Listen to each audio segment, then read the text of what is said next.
The Great Gatsby, Chapter 2, Original Abridged Adaptation. The road from West Egg to New York passed through a place unlike anywhere else. It was called the Valley of Ashes. Grey dust covered everything, the ground, the buildings, the people themselves. Factories poured smoke into the sky, while tired men worked beneath clouds of ash that drifted like dirty snow.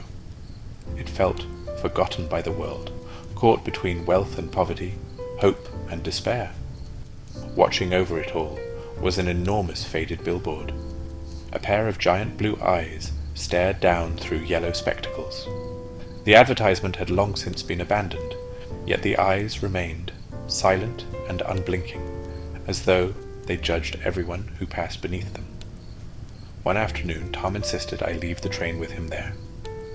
"I want you to meet someone," he said. His tone left little room for refusal. We crossed the railway tracks to a shabby garage owned by George Wilson. Wilson was a pale, weary man whose hope seemed to have drained away long ago. His business struggled, his clothes were dusted with ash, and he greeted Tom with anxious respect, unaware that the wealthy man standing before him had already stolen far more than his custom. From upstairs came the sound of footsteps. Then she appeared, Myrtle Wilson. She was in her 30s, not conventionally beautiful, but full of restless energy. There was confidence in the way she moved, as though she refused to let the grey world around her define her. She greeted Tom with a glance that spoke of secrets.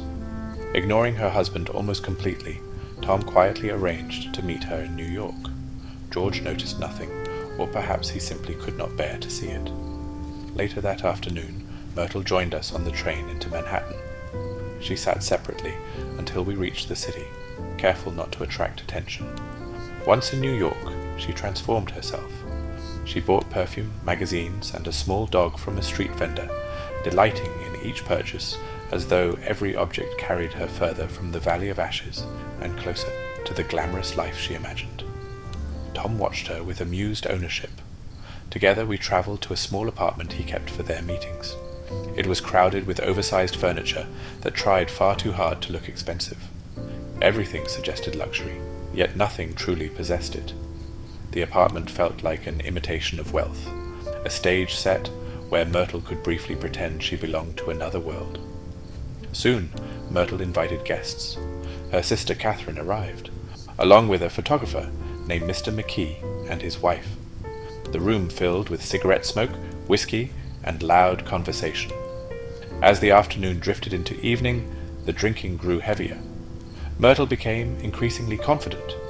She spoke grandly about money, fashionable people, and her future, eager to separate herself from the ordinary life she shared with George Wilson.